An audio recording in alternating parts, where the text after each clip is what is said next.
दोस्तों, रात गहरी हो चुकी है। महल के दिए धीरे धीरे बुझ रहे हैं और आज की ये कहानी शोर से दूर, जवाब से ज्यादा खामोशी की है। आंखें हल्के से बंद कर लो और कहानी को बस महसूस करो। एक रात जब पूरा शहर सो रहा था, बादशाह अकबर को नींद नहीं आ रही थी। बीरबल, मेरे पास सब कुछ है, फिर भी मन शांत क्यों नहीं होता? जहांपना, जब मन भरा होता है तभी तो खाली लगता है। क्या तुम मुझे ऐसी बातें बता सकते हो जिससे मन को शांति मिले?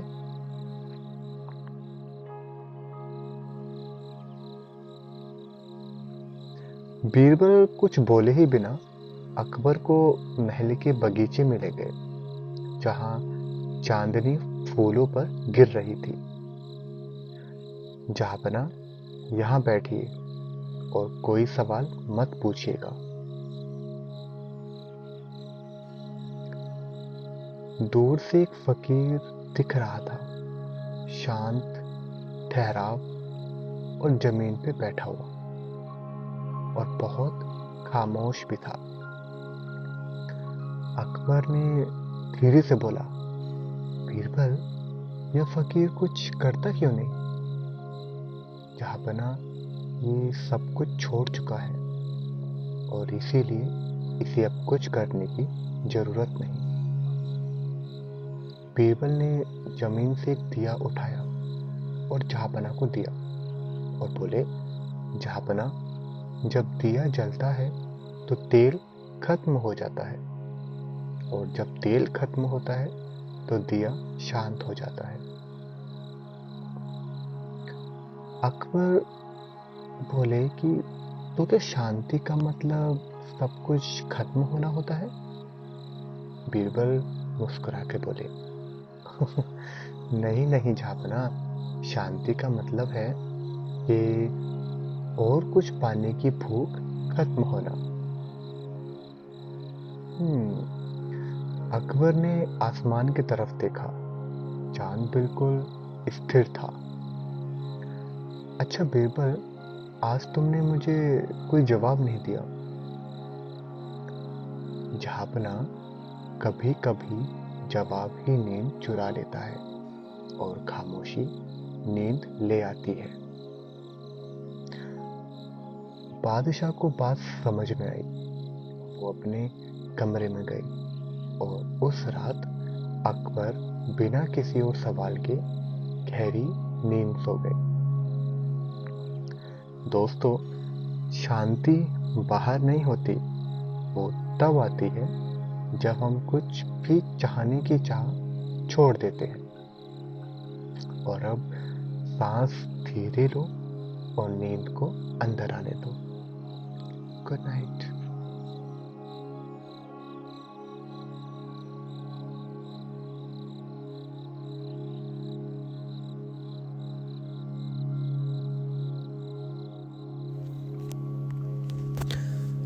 अगर आप जाग रहे हैं तो सुनते रहिए, और अगर नींद आ रही है तो आने दीजिए।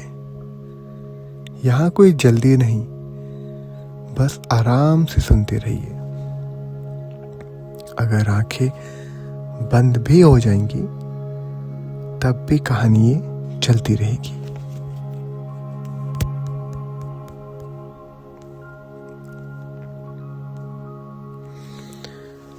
बहुत दूर, शहरों के शोर से काफी परे, एक छोटा सा गांव था।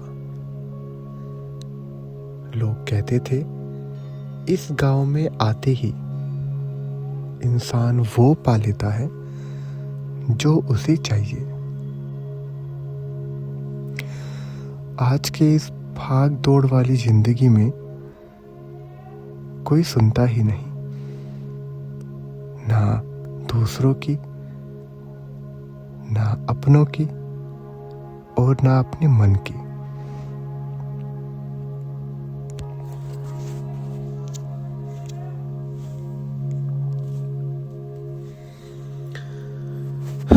एक गांव था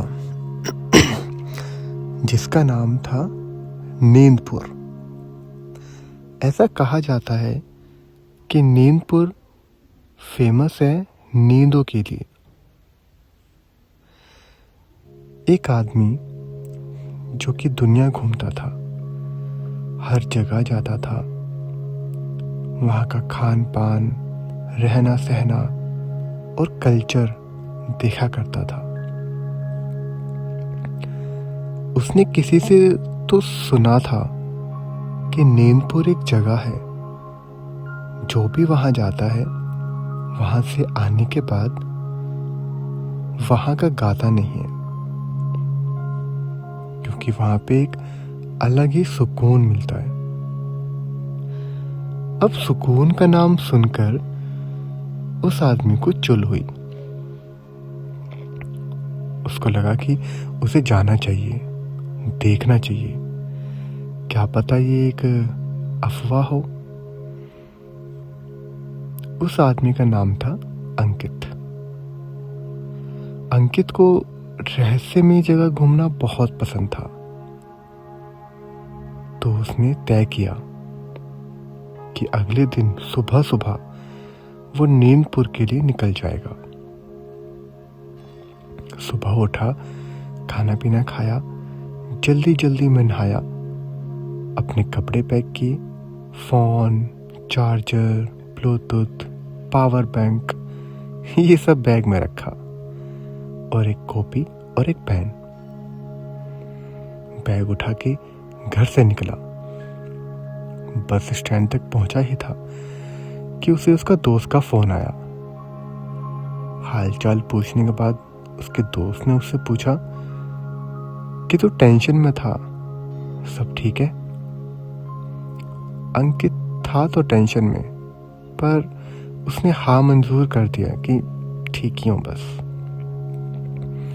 मन में टेंशन, दिल में डर और हाथ में कॉपी लेके वो बस में बैठ गया। करीब 4 घंटे बाद बस ने उसे एक जगह उतार दिया। वो बस के नीचे उतरा।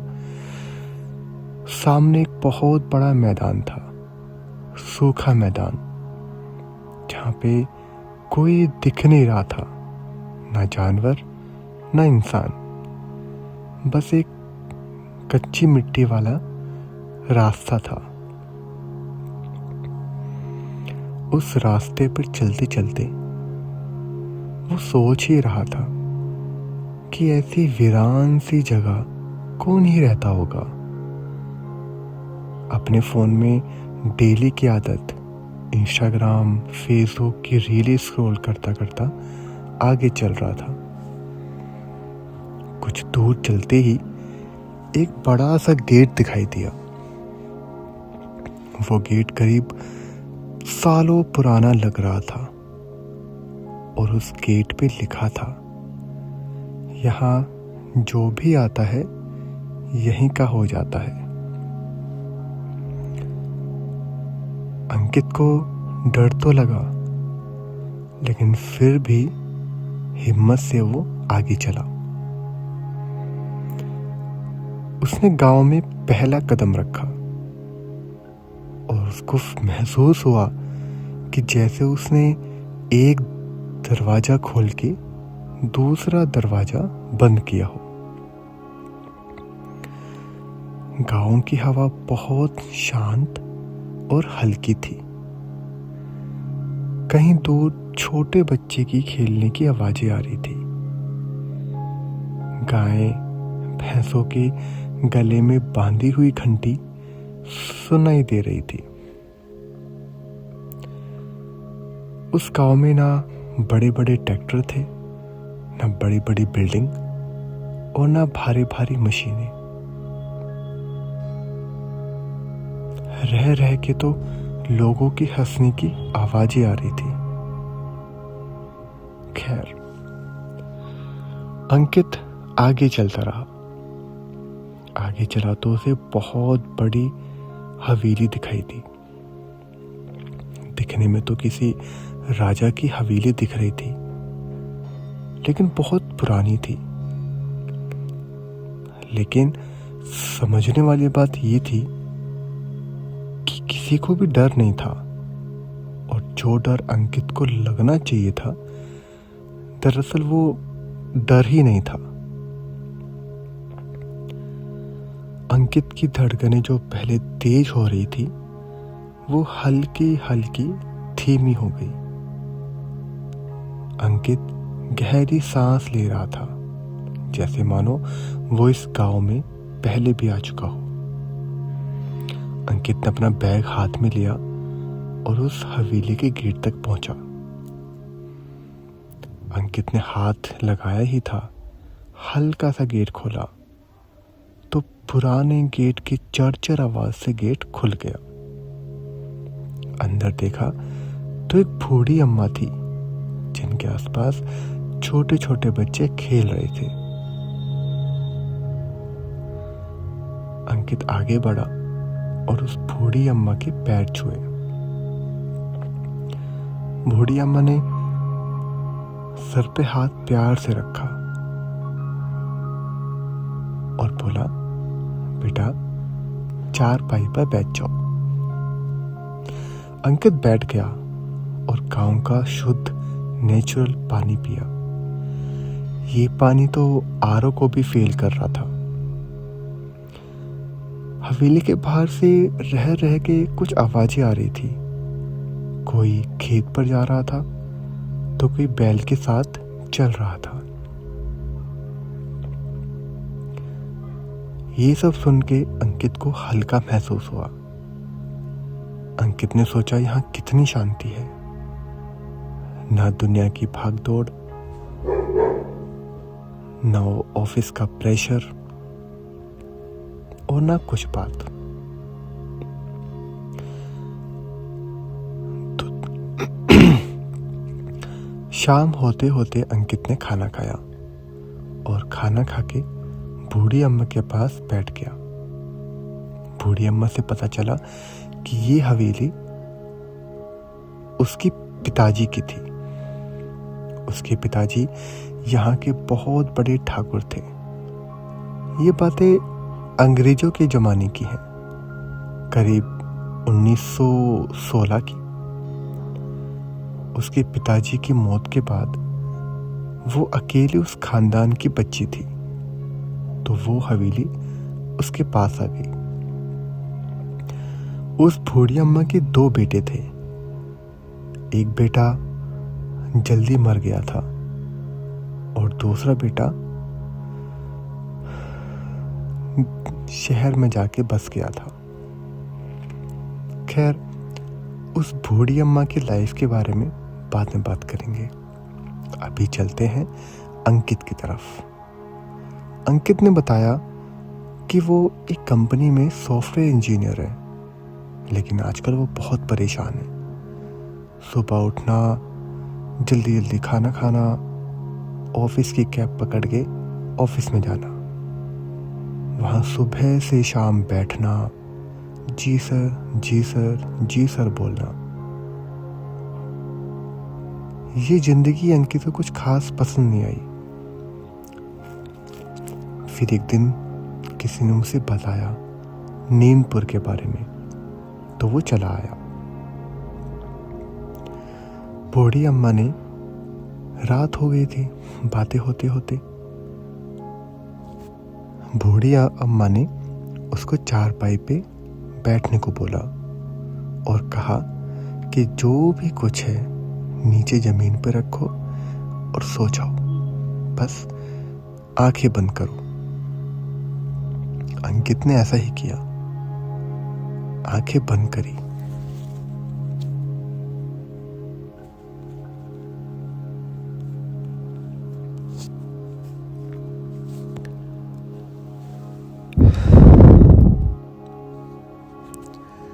बूढ़ी अम्मा ने अंकित के सर पर हल्के से हाथ फेरा और बोली, बेटा यहाँ कोई सपने नहीं देखता, बल्कि यहाँ तो सपने खुद संभल जाते हैं।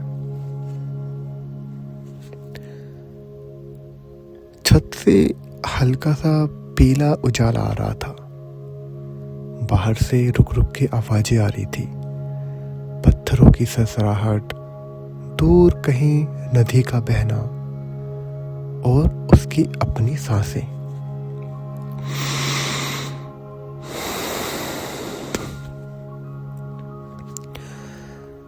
अंकित को बस महसूस हो रहा था कि वो सांस अंदर ले रहा है और हल्के से बाहर छोड़ रहा है।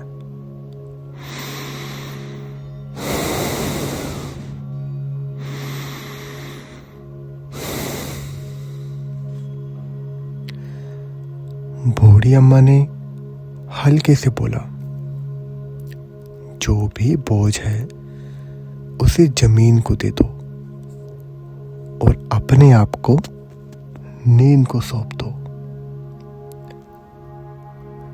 जो भी बोझ है वो जमीन को दे दो।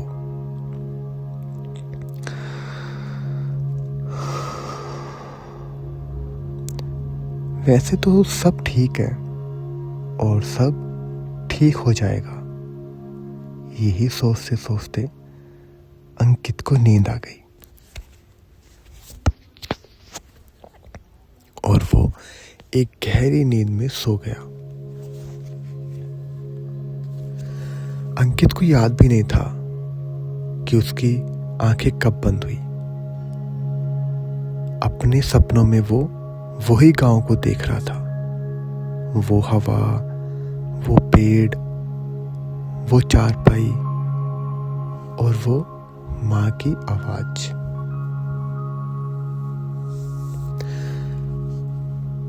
अंकित को रह रह के उसके कानों में हल्की हल्की आवाजें आ रही थी, जैसे पूरी दुनिया उससे बोल रही हो, अब सो जाओ, सब ठीक है, जो होगा अच्छा होगा।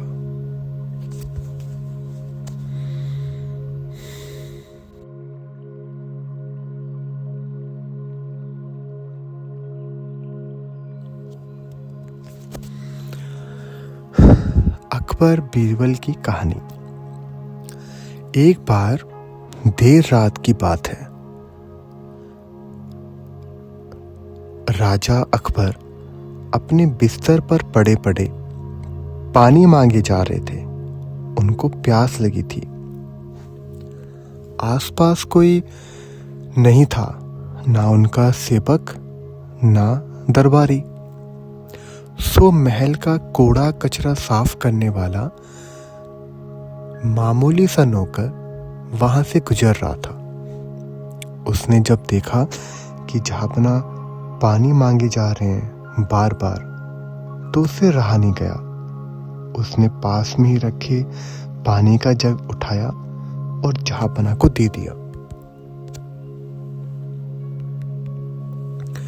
प्यास इतनी लगी थी कि राजा अकबर खुद को रोक नहीं पाए और पानी पी गए। तभी अकबर के पास एक सेवक आया। उन्होंने फौरन उस कचरा साफ करने वाले नौकर को कमरे से निकाल दिया और राजा अकबर के कान भरने लगे। ये तो मनहूस है, इसका चेहरा क्यों देख लिया, ये काले मुंह वाला है, वगैरह वगैरह। दिन गुजरा, दोपहर हुई। राजा अकबर का पेट खराब होने लगा। हकीम को बुलाया गया, लेकिन फिर भी राजा अकबर की हालत में कोई चेंज नहीं आया। अब एक सेवक ने राजमंत्री से कहा कि उनको वैद्य जी को बुलाना चाहिए। उनके साथ राज्य में ज्योतिष भी थे। उन्होंने कहा कि शायद आप पर किसी मनहूस व्यक्ति का साया पड़ा है, इसलिए आपकी तबीयत खराब हो गई है। अकबर बादशाह को तुरंत याद आया कि अभी रात को कचरा साफ करने वाला मांगू राम नौकर का ख्याल आया। मांगू राम ने उनको पानी भी दिया था। उन्होंने कहा कि आज सुबह मैंने उस कचरा साफ करने वाले के हाथ से पानी पिया, क्या इसीलिए मेरे साथ ऐसा हुआ? उन्होंने गुस्से में उस नौकर को मौत की सजा सुना दी। ज्योतिष भी बोला, हाँ जहाँपना, शायद उसी मनुष्य का साया आप पर पड़ा हुआ है। थोड़ी ही देर बाद उसको जेल में बंद कर दिया गया। उससे आखिरी ख्वाहिश पूछी गई, क्योंकि मरने वाले से आखिरी ख्वाहिश हमेशा पूछी जाती है। उसने कहा कि उसे बीरबल से मिलना है। बीरबल को जब इस बात का पता लगा तो वो उस नौकर के पास गए और उससे सारी बातें सुनने के बाद उससे कहा, हमारे राज्य का सबसे बड़ा मनुष्य तुम नहीं हो, बल्कि कोई और है। फिर वो राजा अकबर के पास गए। राजा अकबर ने बोला, किसी मनुष्य का साया मेरे पे पड़ा और बीरबल मैं बीमार हो गया। बीरबल हंस पड़े और बोले, जहाँपना, ऐसा कोई भी इंसान नहीं है कि जिसके साया पड़ने से आप बीमार हो जाओ। राजा अकबर को बहुत गुस्सा आया और बोले, तुम मेरी इस हालत पर मजाक बना रहे हो? बीरबल बोले, नहीं नहीं जहाँपना, नहीं महाराज, बस एक बात पूछनी थी। अकबर ने बोला, हाँ पूछो। बीरबल बोले, अगर उस नौकर से बड़ा मनहूस आपको ढूंढ कर लाके दूं?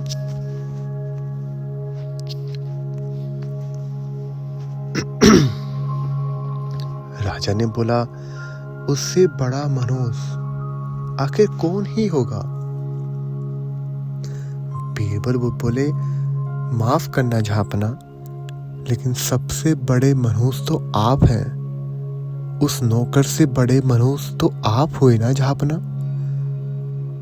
वहां पे खड़ा हर दरबारी, राजा का हर एक मंत्री, वैद्य, ज्योतिषी सब चौंक गए और सब राजा बीरबल को बोलने लगे कि ऐसा कैसे बोल सकते हो तुम हमारे राजा को। अकबर ने सबको शांत किया और बीरबल से इस गुस्ताखी की वजह मांगी। तब बीरबल ने बोला, जहाँपना, उस नौकर के हाथ से पानी पीने वाले पहले शख्स आप ही थे और माना आपकी तबीयत खराब हुई, लेकिन उसने तो अपना काम किया। आप बिस्तर पर थे, आपको प्यास लगी थी, उसने सिर्फ आपको पानी ही तो पिलाया। लेकिन आप उसकी तो सोचिए, वो तो आपकी प्यास बुझाने के आया था और आपने उसे मौत की सजा दे दी, जबकि आपकी तो जान बच गई क्योंकि उसने पानी आपको पिलाया और आपकी जान बच गई। लेकिन उसने आपको पानी पिलाया, आपको देखा तो उसकी जान जाने वाली है, उसको खुद मौत की सजा हो चुकी है। बीरबल की ये बात सुन के राजा को कहीं ना कहीं समझ आया कि जो महल के सारे दरबारी हैं उन्होंने उनके कान भरे हैं। उनको समझ आया कि अगर वो दरबारी मेरे कमरे के बाहर होता तो वो पानी दे देता, अगर वो नौकर कमरे के अंदर होता तो वो पानी दे देता। एक पानी पिलाने वाला मनहूस कैसे हो सकता है? राजा ने तुरंत मंगूराम को रिहा किया और उसको इनाम भी दिया और उससे बोला कि आज के बाद कोई भी तुम्हें मनहूस बोलता है तो उसको हम सजा देंगे। और मंगू राम को महल के सफाई कर्मचारी का सबसे बड़ा ओहदा दे दिया और राजा बीरबल को गले से लगा लिया कि आज फिर एक बार राजा बीरबल ने उनको बचा लिया, क्योंकि वो अनजाने में किसी बेकसूर को फांसी दे रहे थे।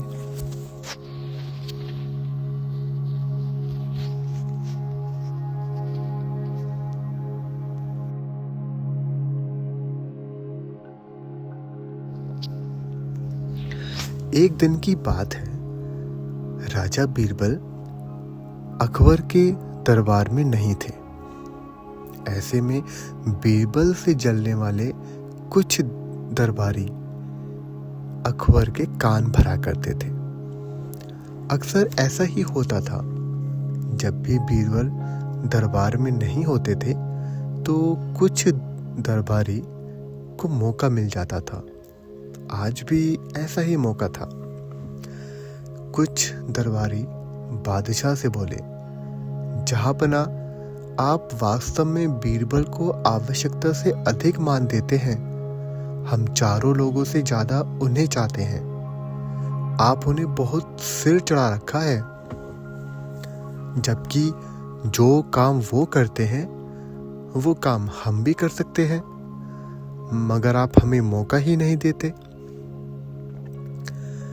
राजा अकबर को बीरबल की बुराई अच्छी नहीं लगी।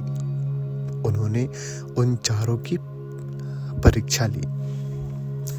राजा अकबर बोले, देखो, आज बीरबल तो यहाँ नहीं है, तो मुझे आप चारों से एक सवाल का जवाब चाहिए। लेकिन तुम लोगों ने मेरे सवाल का सही सही जवाब नहीं दिया तो मैं तुम चारों को फांसी दे दूंगा। बादशाह की बात सुनकर वे चारों घबरा गए। उनमें से एक ने हिम्मत दिखाई और बोला, प्रश्न बताइए बादशाह सलामत। राजा अकबर ने उसकी हिम्मत को दाद दी और अपना प्रश्न पूछा। संसार में सबसे बड़ी चीज क्या है?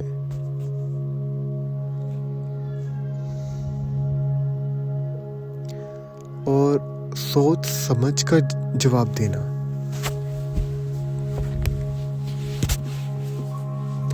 वरना मैं कह चुका हूं कि अगर जवाब गलत आया तो मैं तुम चारों को फांसी दे दूंगा। लेकिन बादशाह अकबर ने एक और बात बोली कि अटपटे जवाब हाजिर नहीं चलेंगे। जवाब एक ही हो, आंसर एक ही हो और बिल्कुल सही हो।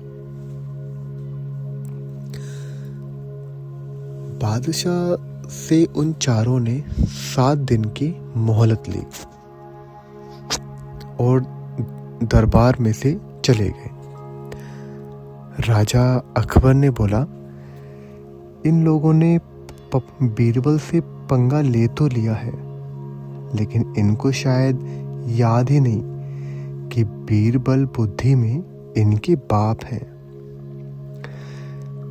एक एक करके दिन बीतता चला गया।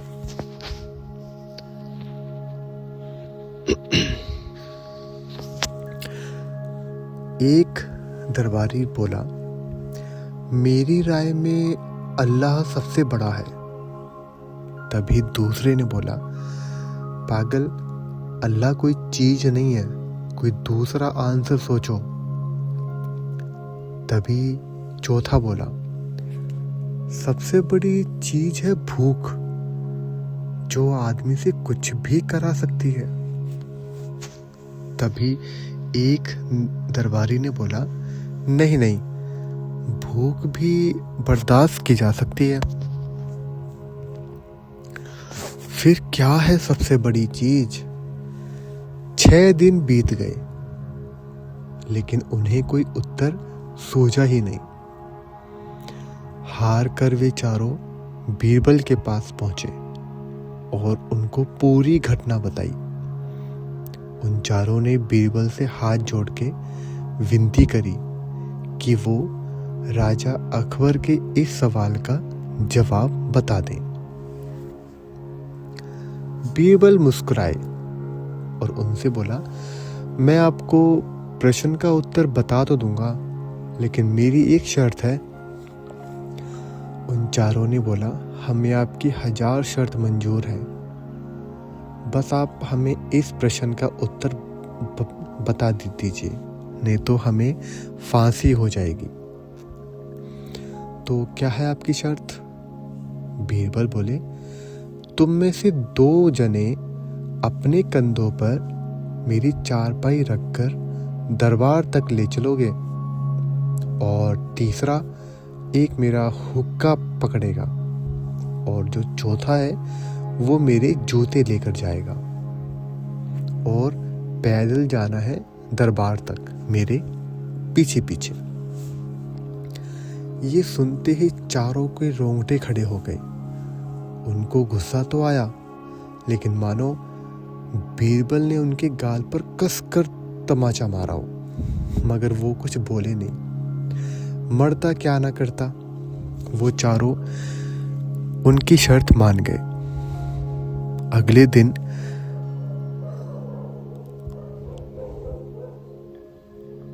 दरबार तक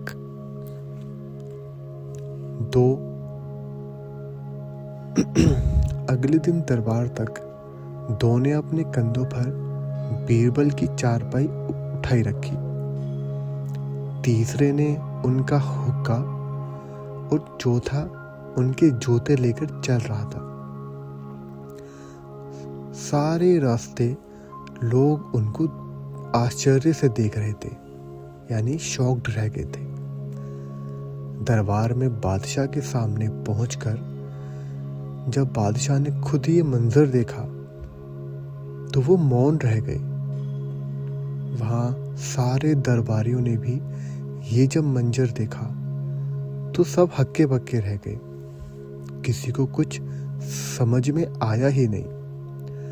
तभी बीरबल राजा अकबर से बोले, जहांपना, दुनिया में सबसे बड़ी चीज है गरज, मजबूरी।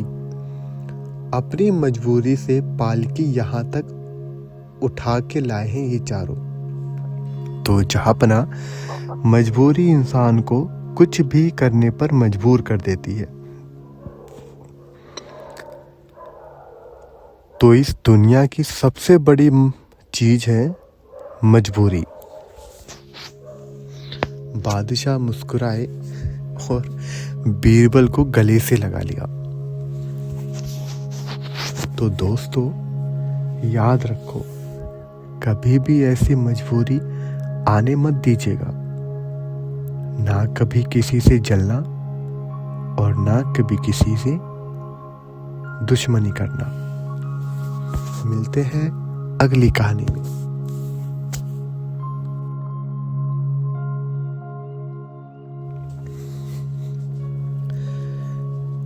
एक बार की बात है, राजा अकबर के दरबार में राजा अकबर ने मंत्री बीरबल से बोला, बीरबल जी, क्या हमें आप एक कहानी सुना सकते हैं? क्योंकि काफी दिन हो गए हैं और आपने अभी तक एक भी कहानी नहीं सुनाई। उस पर बीरबल जी बोले, जी जहांपना, अभी सुनाता हूं। बीरबल बोले, जहांपना, एक जंगल था, बहुत बड़ा। उस जंगल में एक पेड़ था जिस पर एक बंटी बंदर रहता था। बंटी बंदर बहुत शैतान था। वो सारे जंगल के जानवरों को परेशान करता था, लेकिन दिल का नेक भी था। वो बंदर सबकी हेल्प करता था। एक बार की बात है, बंटी बंदर रात को पेड़ पे बैठा था। तभी उसने देखा कि नीचे कुछ जानवर आग जलाने की कोशिश कर रहे हैं। बंटी बंदर पहले तो चुपचाप देखता रहा, फिर उसने नीचे देखा और उसने देखा कि नीचे जो आग जलाने की कोशिश कर रहे हैं उनसे आग नहीं जल रही। जलती भी कैसे? ना माचिस थी, ना लाइटर था।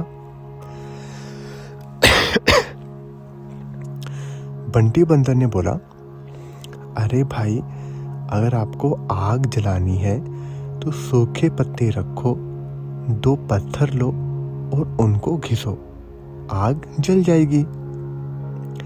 उनमें से एक हाथी बोला कि अपने काम से काम रख।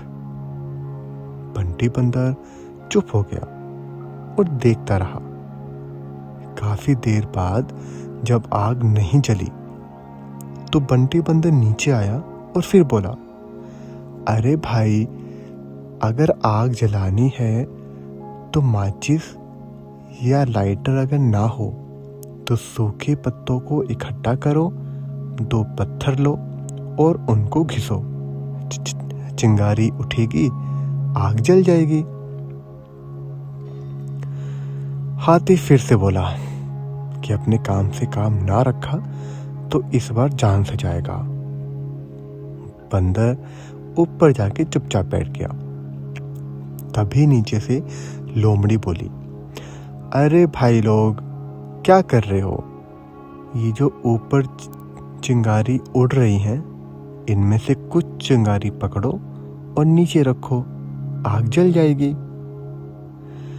ऊपर जो जुगनू उड़ रहे थे उनके पूंछ से रोशनी निकल रही थी। ये जानवर उसको आग समझ बैठे। तभी पास में बैठे एक लंगूर ने हाथ ऊपर किया और कुछ जुगनू हाथ में पकड़ लिए और अब सूखे पत्तों के नीचे उन जुगनुओं को हवा दे रहे थे। हवा देते देते बहुत देर हो गई।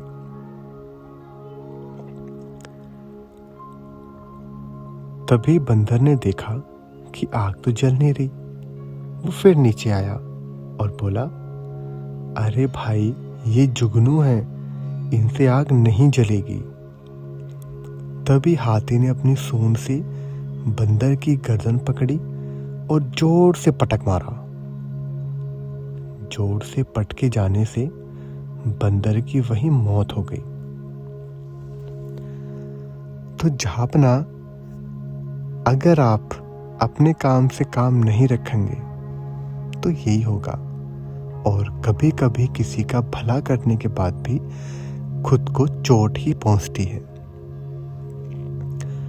अकबर बहुत खुश हुए और बीरबल से बोला, क्या हमारे राज्य में कुछ ऐसे लोग हैं जिन्होंने किसी का भला किया हो और चोट खाई हो? बीरबल बोले, जी झापना, ऐसे तो बहुत लोग हैं। अकबर ने बीरबल से बोला, ठीक है, हमें 3 ऐसे लोग दिखाओ जिन्होंने किसी का भला किया हो, सही राय दी हो और फिर मुंह की खाई हो। बीरबल को थोड़ा अजीब सा लगा, लेकिन राजा का कहना मानना था। तो उसने 2 दिन लिए और उन लोगों की ढूंढ में निकल गया। चलते चलते एक रात बीरबल को 5 लोग एक पेड़ के नीचे रोते हुए दिखे। बीरबल पास पहुंचे और उनसे बोला, मेरा नाम बीरबल है, मैं यहाँ के राजा अकबर का मंत्री हूँ। क्या मैं जान सकता हूँ आप लोग यहाँ क्यों बैठे हैं और रो क्यों रहे हैं? उनमें से एक बोला, हमने अभी अभी एक व्यक्ति की मदद की और उल्टा उसने हमें ही लूट लिया। बीरबल चौंके और बोला, मदद की? कैसी मदद की?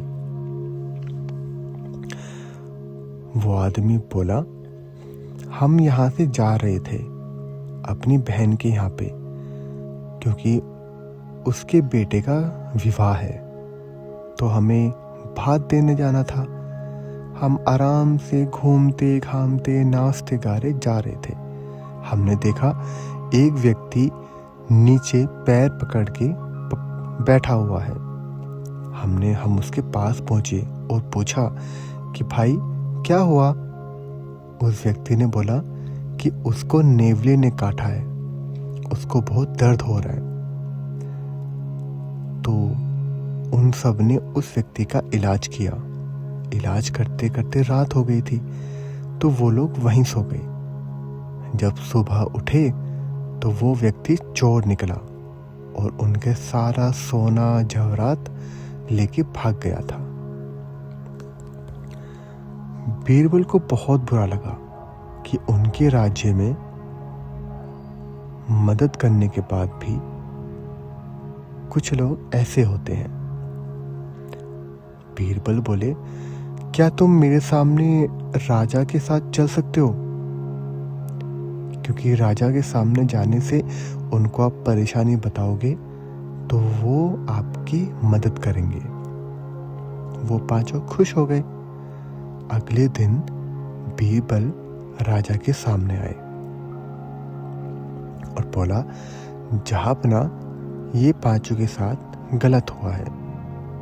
इन्होंने किसी का भला किया और वापस से चोट खाई। अकबर ने पूछा, आप लोग बताएं क्या हुआ था? एक एक करके उन सभी ने जो जो हुआ वो बताया। राजा बहुत चौंके और उस चोर को पकड़ने का आदेश दिया और बीरबल से बोला कि हम समझ गए हैं बीरबल, हम यहाँ पे जो देखते हैं वैसा होता नहीं है, पर चलो हम इन पांचों का अभिनंदन करते हैं और इनको अपनी बहन को देने के लिए हमारी तरफ से उपहार भी देते हैं। बीरबल बोले, जहांपना अभी तो और भी बाकी है, लेकिन वो कहानी पार्ट 2 में सुनाई जाएगी।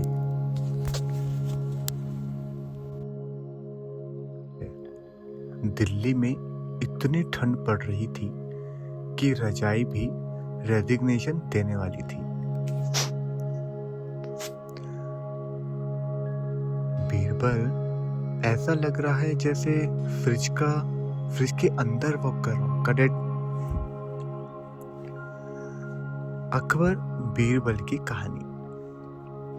अकबर ने बीरबल से बोला, बीरबल, ऐसा लग रहा है जैसे मैं फ्रिज के अंदर वॉक कर रहा हूं। बीरबल बोले, जहांपना, ये तो नॉर्मल ठंड है, इसमें तो आइसक्रीम भी जिंदा रह जाएगी। अकबर बोले, क्या कोई इंसान पूरी रात इस ठंडी नदी में खड़ा रह सकता है? बीरबल बोले, अगर इनाम मिले तो जरूर। आदमी क्या नहीं कर सकता जहांपना। अगली सुबह अकबर ने ऐलान कर दिया, जो आदमी पूरी रात नदी में खड़ा रहेगा उसे इनाम बड़ा मिलेगा। चारों ओर सनसनी फैल गई कि इतनी ठंड में कौन मूर्ख इस ठंडे पानी में इनाम के लिए खड़ा रहेगा। उसी गांव में एक बहुत गरीब ब्राह्मण था। उसको पैसे की बहुत जरूरत थी।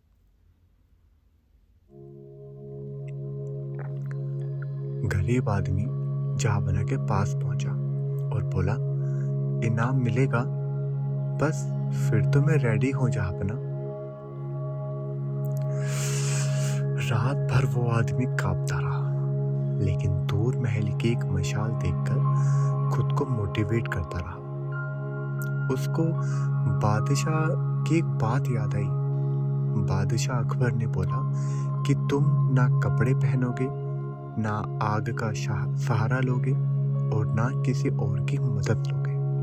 तुम्हें बीचों बीच नदी में गर्दन तक ठंडे पानी में पूरी रात बस गुजारनी होगी। गरीब आदमी ने मान तो लिया था, लेकिन गर्दन तक इस ठंडी नदी में, इस कपकपाते रात में उसकी जान निकल रही थी। लेकिन वो गरीब आदमी बस एक ही बात बोल रहा था, बस थोड़ा और, सुबह होते ही मैं अमीर हो जाऊंगा। आखिर गरीबी में कौन जीना चाहता है। अकबर सुबह सुबह उस आदमी के पास पहुंचे। वो आदमी अकबर को देखकर तुरंत नदी से बाहर आया। कांप रहा था, होश बेहाल थे, लेकिन बादशाह के सामने हाथ जोड़ के खड़ा हुआ था। अकबर ने पूछा, तुमने रात कैसे काटी, वो भी इस वीरान ठंडी नदी में और ऐसे कपकपाती ठंड में। गरीब आदमी हाथ जोड़कर मुस्कुराकर बोला, हुजूर, बस दूर एक मशाल जल रही थी, उसी को देखकर पूरी रात में जिंदा रहा। अकबर ने जैसे ही ये सुना, वो आग बबूला हो गई और उस गरीब आदमी से बोला, क्या तुमने आग से गर्मी ली? तुम्हें इनाम नहीं मिल सकता। अरे भाई, गरीब आदमी का तो दिल ही टूट गया और वो सीधा बीरबल के पास पहुंचा। बीरबल ने जैसे ही उनको देखा, उनकी सारी कहानी सुनी और वो बादशाह की जो शर्त थी कि गर्दन तक खड़े रहना है और ना आग का सहारा लोगे और ना किसी कपड़े का सहारा लोगे। बीरबल ने उस गरीब आदमी को सांत्वना दी, यानी कि एक भरोसा दिया कि वो जाए और अगली सुबह वो फिर आए। रात कटने के बाद अगली सुबह बीरबल ने जहांपना अकबर को खाने पर बुलाया।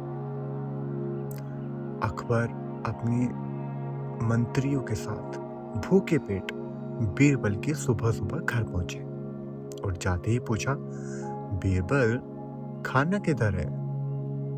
बीरबल मुस्कुराकर बोले, बस पकने ही वाला है जहांपना। अकबर देखते हैं खिचड़ी ऊपर एक मटके में टांगी हुई है। अकबर को बहुत भूख लग रही थी, सुबह से शाम हो गई थी, ना उनको खिचड़ी मिली और ना उनकी भूख मिटी, ऊपर से ठंड।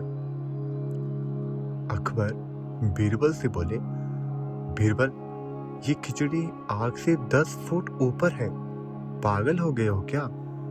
ये खिचड़ी तो 10 जन्म में भी नहीं बनेगी। बीरबल बोले, जहांपना, जब दूर की मशाल से आदमी को गर्मी मिल सकती है, वो पूरी रात ठंडे पानी में सिर्फ उस दूर मशाल से निकाल सकता है, तो क्या ये खिचड़ी नहीं बन सकती? अकबर शौक हो गए और बोले, अरे ये तो वही बात हो गई। छी, अकबर को अपनी गलती समझ आ गई। अकबर ने बीरबल से बोला, बीरबल, तुम सच में लाजवाब हो, उस गरीब को तुरंत इनाम दिया जाए। ऐसा जहांपना ने ऐलान कर दिया। उस गरीब को अपने महल में बुलाया, उसको एक बहुत प्यारा मोटा सा कंबल दिया और उसको ढेर सारा इनाम दिया। गरीब खुश हो गया और बोला, शुक्रिया हुजूर और thank you so much Birbal ji. तो कहानी हमें ये सिखाती है कि इंसाफ सिर्फ ताकत से नहीं, अकल से भी होता है। तो आप लोग बस एक ध्यान दीजिएगा कि कमजोर के साथ चालाकी कभी नहीं करनी चाहिए।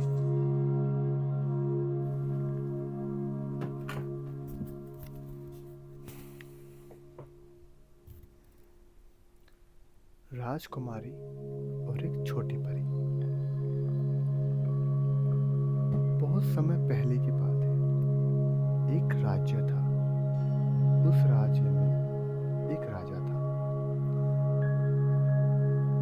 राज्य था। उस राज्य का एक राजा था। उस राजा की 3 बेटियां थी।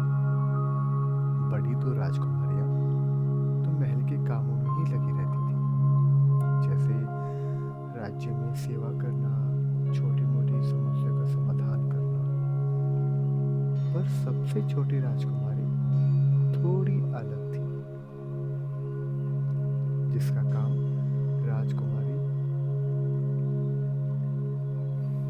जिसका नाम राजकुमारी आर्या था। आर्या मन की बहुत साफ थी और चंचल थी। वो ज्यादा किसी से बोलती भी नहीं थी।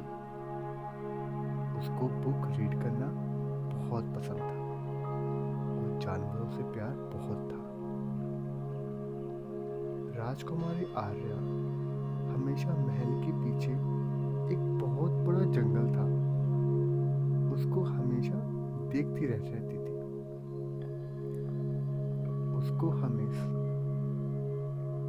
उसको हमेशा देखती रहती थी। एक दिन शाम की बात है, महल में सब बिजी थे, तो आर्या चुपके से चोरी चोरी बिना किसी को बताए महल के पीछे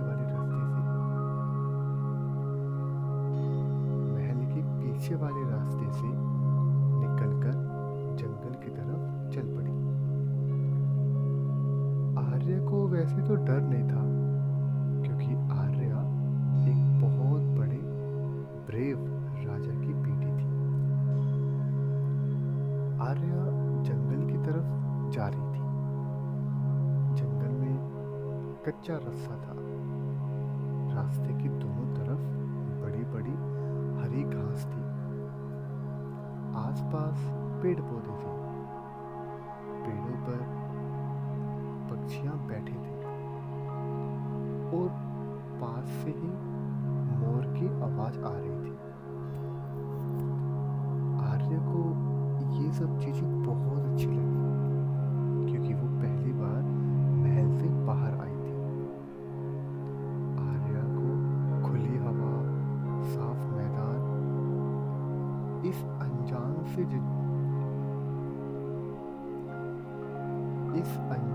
जंगल में भी उसको एक अपनापन सा दिख रहा था।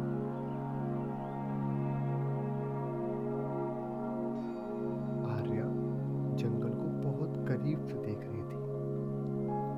आर्या थोड़ी आगे चली तो देखा थोड़ी दूर से ही पानी की आवाज आ रही थी।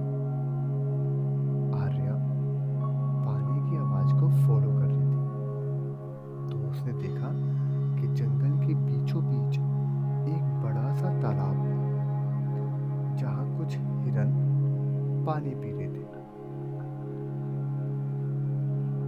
तो आर्या तालाब के पास जाके, एक बड़ा सा पत्थर था, उस पत्थर पर जाकर आर्या बैठ गई और मानो जंगल को महसूस करने लगी। अचानक तालाब के उस पार आर्या ने देखा एक बहुत बड़ा बरगद का पेड़ है। उस पेड़ के पीछे कोई छिप रहा था। आर्या बड़ी हिम्मत से आगे गई और तालाब के उस पार पहुंचकर पेड़ के पास जाके बोली, कोई है क्या वहां पे? सामने आ जाओ, डरो मत। पेड़ के पीछे से एक नन्ही सी, छोटी सी और बहुत प्यारी सी परी निकली। परी बिल्कुल इंसानों जैसी थी, लेकिन छोटी सी थी, जैसे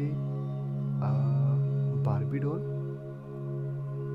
परी की पीठ पर एक चमचमाता पंख था और हाथ में एक जादुई डंडा।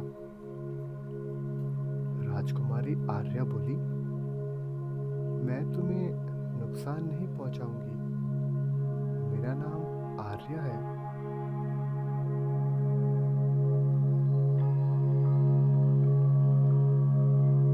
परी पेड़ के पीछे से बाहर आई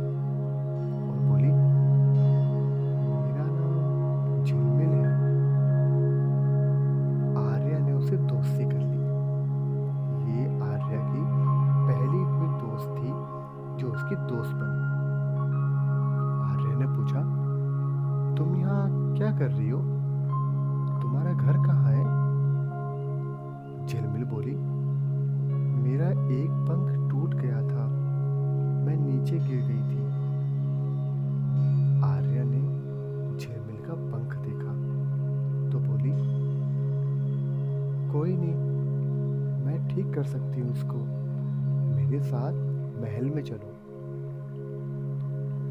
परी उड़ नहीं सकती थी। परी ने बताया वो पानी पीने के लिए नीचे उतरी थी, तो उस पर एक दानव ने हमला कर दिया, जिससे उसका पंख टूट गया।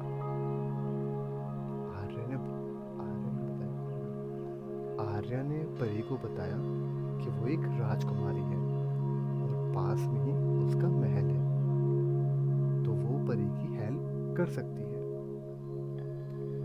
परी को ये चीज देखकर बहुत अच्छा लगा कि एक इंसान पहली मुलाकात में इतना हेल्प करने को रेडी है।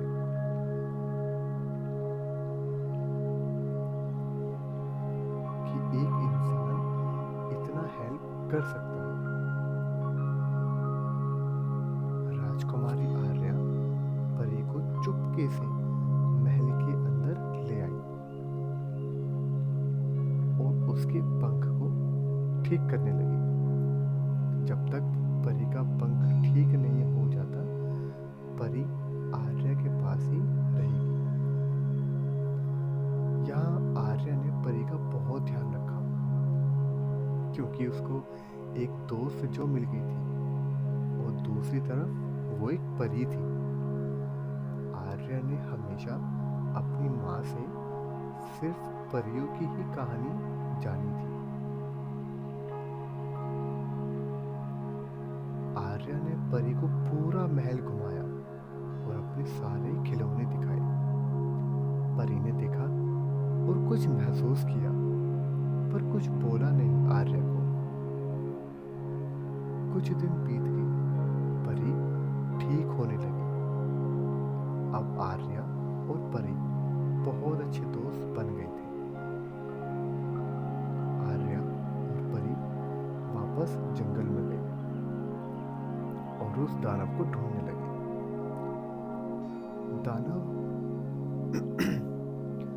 दानव दिखने में तो ठीक था,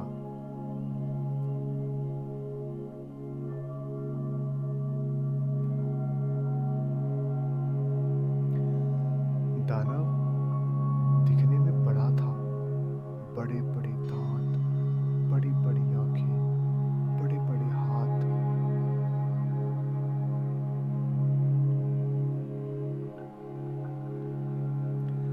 और मुंह गंदा सा था। आर्या ने पहले इसको देखा नहीं था। परी उस दानव पर हमला करने गई, तो पीछे से आर्या ने उसको रोक दिया और बोली, रुको झिलमिल, मुझे इससे बात करने दो। आर्या ने बहुत प्यार से पूछा, कौन हो तुम, कहाँ से आए हो? दानव अभी छोटा था, तो बस इशारों में ही बोला कि वो बहुत दूर से आया है और अपने माता पिता से वो बहुत दूर से आया है और अपने माता पिता से बिछड़ गया है, तो तालाब के पास आकर बैठ गया था। देखा एक सुंदर सी चीज तालाब के पास, एक सुंदर सी चीज तालाब के पास है, तो वो उससे खेलने के लिए उसके पास गया, पर वो उससे डर गई और भाग गई। इसी बीच परी को चोट लग गई। दानव यहाँ बहुत अकेला था और रो रहा था। झिलमिल और आर्या को अब पता चल गया था कि ये दानव इतना बुरा नहीं। आर्या ने उसको खाने के लिए फल दिए, खाने को खाना दिया और पीने के लिए पानी दिया। और जब उसने खाना खा लिया